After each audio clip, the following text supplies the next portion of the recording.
नहीं, ये नहीं हो सकता। मैं ये नहीं होने दूंगा। क्या नहीं हो सकता कमल नयन? क्या असंभव है? किस बात ने आपको इतना दुखी कर दिया है? इतना विचलित तो मैंने आपको पहले कभी नहीं देखा। क्या हुआ कमल नयन, क्या हुआ? महादेवी, धरती पर न्याय झुलस रहा है, अन्याय ठाके मारकर हंस रहा है। शक्ति के अहंकार में चूर सत्ताधारी निर्दोष विद्वानों के रक्त के प्यासे हो गए हैं। शास्त्र विद्या संकट में है, देवी सरस्वती का हनन हो रहा है। मैं ये सब कैसे सहन कर सकता हूं महादेवी? मैं ये सब कैसे सहन कर सकता हूं? मानव पर यह अत्याचार कोई दैत्य, कोई दानव नहीं कर रहा है, कोई असुर भी नहीं कर रहा है, स्वयं मानव कर रहा है। यही तो दुख की बात है महादेवी, यही तो दुख की बात है। और यही विडंबना मुझे विचलित भी कर रही है। हे महादेवी, मानवता के इतिहास का सबसे दुर्भाग्यपूर्ण दिन, सबसे अंधकार से भरा हुआ मोड़ वो होता है जब एक मानव समूह दूसरे मानव समूह के विरुद्ध शस्त्र उठा लेता है। और दुर्भाग्य से वो दिन, वो अंधकार भरा मोड़ आ चुका है महादेवी। मुझे जाना होगा, मुझे जाना होगा महादेवी। परंतु इस बार मैं आपको वियोग का दुख नहीं दूंगा महादेवी। अपने इस अवतार में मैं धरती पर भी रहूंगा और आपके पास भी, क्योंकि मेरा यह अवतार केवल एक अंश अवतार होगा। कमल नयन, मानव उद्धार के लिए यदि आप मुझे वियोग का दुख भी देते तो भी मैं सहन कर लेती। संसार के लिए ये बलिदान देने के लिए मैं तैयार हूं। हे विष्णुप्रिया, आपकी उदार भावनाओं के लिए आपको कोटि कोटि प्रणाम। मुझे जाने की अनुमति दीजिए। परंतु हे कमल नयन, आपने मुझे ये नहीं बताया कि आप अपना अगला पग कहां धरेंगे। महादेवी, मैं धरती और मानव से वचनबद्ध हूं। मैं उस जलते हुए वन में जा रहा हूं महादेवी, जहां ऋषि जमदग्नि की पत्नी देवी रेणुका प्रसव पीड़ा भोग रही है। मैं उनके गर्भ से परशुराम बनकर जन्म लूंगा। मैं एक आचार्य के घर जा रहा हूं महादेवी, एक गुरु के घर जा रहा हूं, परंतु शास्त्रों की रक्षा करने के लिए शस्त्र भी उठाऊंगा। इस अवतार में मैं परशु उठाऊंगा महादेवी, और परशुराम कहलाऊंगा।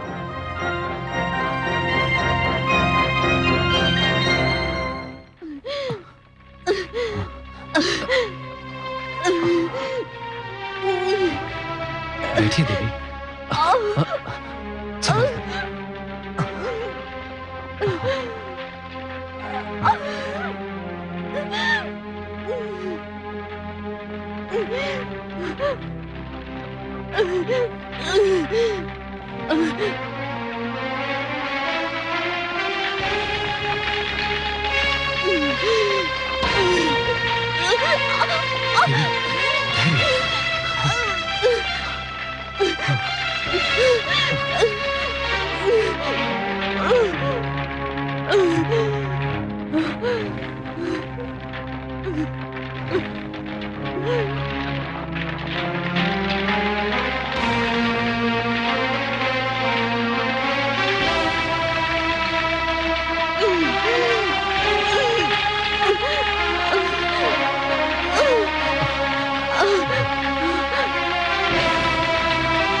देखिए देवी,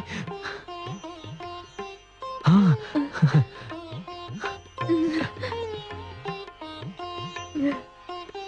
हे प्रभु, आप धन्य हैं प्रभु, धन्य हैं। चलो देवी, अपनी कुटिया में चलते हैं। आइए, संभल कर।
अरे धाई माँ आ गई, धाई माँ आ गई।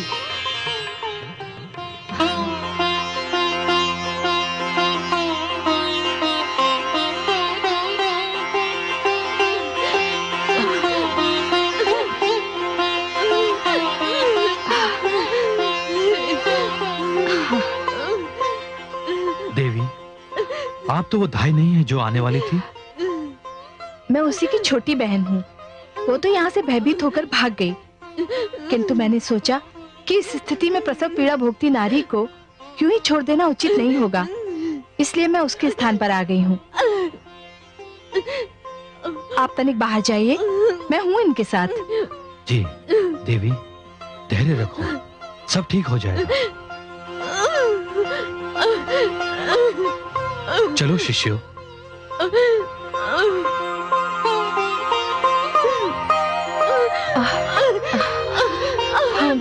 हाँ हाँ प्रभु।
धन्य है लीलाधारी आप, धन्य है आपकी लीला।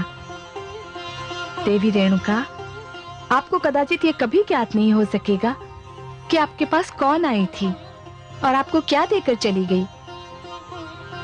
मैं अपनी धरोहर आपको सौंप कर जा रही हूँ।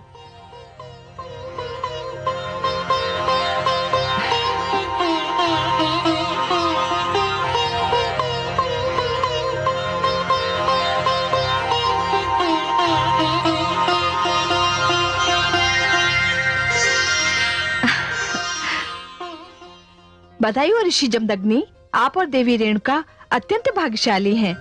आपके वंश में स्वयं नारायण ने जन्म लिया है। धन्यवाद। देवी,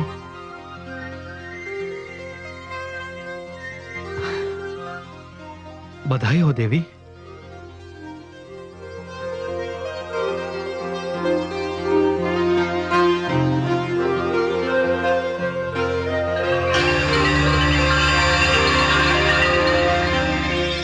आपने हमारे वंश को एक अनमोल रत्न दिया है। स्वामी, आपको भी बहुत बहुत बधाई। आपने इस बालक के रूप में मुझे एक और आश्रय दिया है। देवी, पता है दाई क्या कह रही थी? क्या? कह रही थी कि ये साक्षात नारायण का अवतार है। और सत्य पूछिए तो जिस परिस्थिति में इस बालक ने जन्म लिया है, मुझे भी पूर्ण विश्वास हो गया है कि ये कोई साधारण बालक नहीं है। स्वामी, आप इस बालक का नामकरण इसी क्षण कर दीजिए। जैसी आपकी इच्छा। हे देवी, ये भृगुवंशी राम कहलाएगा। मेरा राम। और ये उन सब का विरोध करेगा, उन सब का सर्वनाश करेगा जो आश्रम को मिटा देना चाहते हैं। मैं मां हूं, धरती मां। जिस मां के लाल को जन्म देने में सहायता करने के लिए स्वयं माता लक्ष्मी धाय मां के रूप में गगन से धरती पर पधारी हो, उस मां का शिशु कौन होगा और कितना महान होगा, यह बताने की आवश्यकता नहीं। ऋषि जमदग्नि और देवी रेणुका के कुटी में शिशु के रूप में एक ऐसे इतिहास, एक ऐसी कथा ने जन्म लिया जिसकी गूंज अनंत काल तक सुनाई देती रहेगी। ऋषि जमदग्नि ने शिशु को राम का नाम दिया, किंतु संसार उसे भगवान श्री विष्णु के अंशावतार परशुराम ही कहकर पुकारता है। राम के परशुराम बनने की कथा जितनी रोमांचक है उतनी ही यातनापूर्ण भी।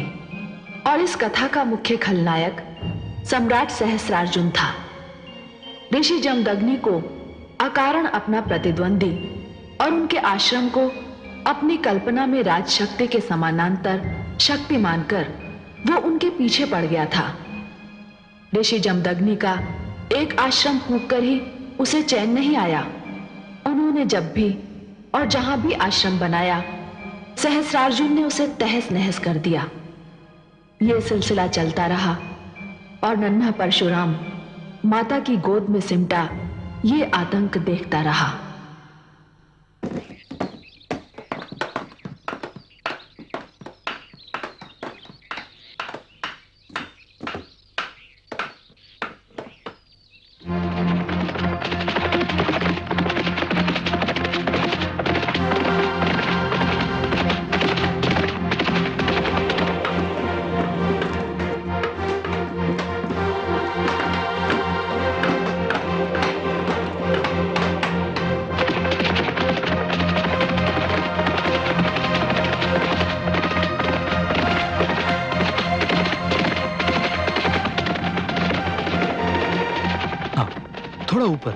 ऊपर शिष्य। हाँ गुरुदेव, सहस्रार्जुन फिर अपनी सेना लेकर आ रहा है।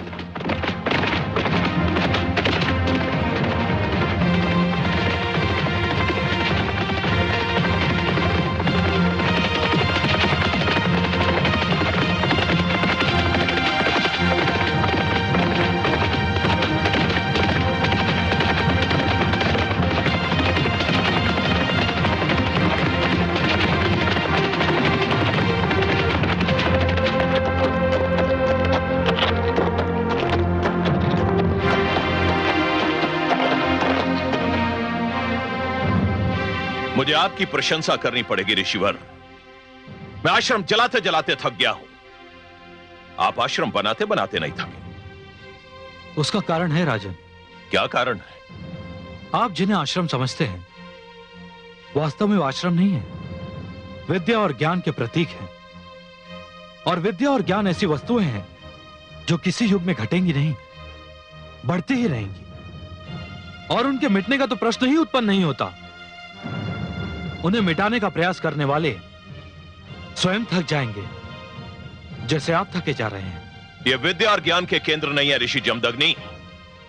यह हम जैसे राजाओं की शक्ति पर प्रतिबंध लगाने के केंद्र हैं। हमारी स्वतंत्रता को समाप्त करने के लिए बनाए गए हैं ये आश्रम। प्रतिबंध तो जीवन का एक नियम है राजन। सूर्य, चंद्रमा, धरती, आकाश, पर्वत सब अपनी अपनी सीमाओं में बंधे हुए हैं, और यदि ये सब अपनी सीमाओं का उल्लंघन कर देना राजन, तो इस समस्त सृष्टि में उथल पुथल मच जाए। हम ऋषिगण आप राजाओं पर अपनी ओर से कोई प्रतिबंध नहीं लगाते। हम तो केवल उनका ज्ञान देते हुए उन नियमों का ध्यान दिलाते हैं जिन्हें युगों से माना जाता है। वे नियम जो ईश्वर ने बनाए हैं और जिन्हें मानव ने स्वेच्छा से स्वीकार किया है। यह आश्रम भी उन्हीं नियमों का प्रचार करते हैं राजन। मुझे अपनी वाणी से मंत्र मुक्त मत कीजिएगा ऋषि जमदग्नि। हम राजा बड़े सोच विचार के बाद इस निष्कर्ष पर पहुंचे हैं कि जो भी हमारी शक्ति को ललकारेगा, जो भी हमारी स्वतंत्रता को आघात पहुंचाएगा, हम उसका विध्वंस कर देंगे। इन आश्रमों का विध्वंस करने के लिए हमने सौगंध खाई है। और हमने भी यह सौगंध उठाई है राजन कि हम अपने अंतिम सांस तक ज्ञान का उजाला फैलाने का प्रयास करेंगे, क्योंकि यही हमारा धर्म है और यही हमारा कर्म है। मैं चाहता तो आपका वध कर सकता था ऋषि जमदग्नि, परंतु मैं आपको नहीं, आपकी शक्ति को समाप्त करना चाहता। यह मत भूलो राजन, यह शस्त्र विद्या भी हम ही ने आप लोगों को सिखाई है। जो सिखा सकता है वो उसका प्रयोग भी कर सकता है, परंतु हम ऐसा करेंगे नहीं, क्योंकि हमारा लक्ष्य मारना नहीं है राजन, ज्ञान देना है। अब आप जा सकते हैं। चला।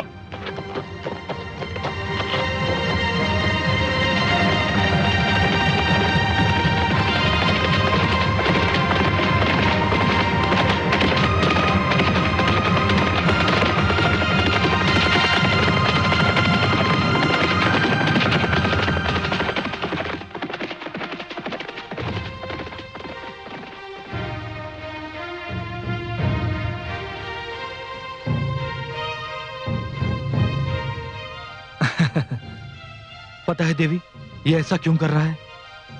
बार बार महाराज सहस्त्र अर्जुन का प्रहार हमारे आश्रम पर इससे सहन नहीं हो रहा है ना पुत्र? हाँ स्वामी, जब आप महाराज सहस्त्र अर्जुन के साथ बातें कर रहे थे, उस वक्त इस बालक के मुख पे जो क्रोध था वो देखने योग्य था। इसे फेंक दो, फेंक दो। आ पुत्र, इतने क्रोधित मत हो। क्रोध को अपने मन में समेट कर रखो। कभी कभी जीवन हमसे परीक्षा लेता है और उसी समय हमें धैर्य की आवश्यकता होती है। हमने इन राजाओं को शस्त्र चलाना सिखाया पुत्र, परंतु स्वयं शस्त्र हाथों में लेना हमें शोभा नहीं देता, क्योंकि हमारा कर्म शस्त्र और ज्ञान का प्रचार करना है।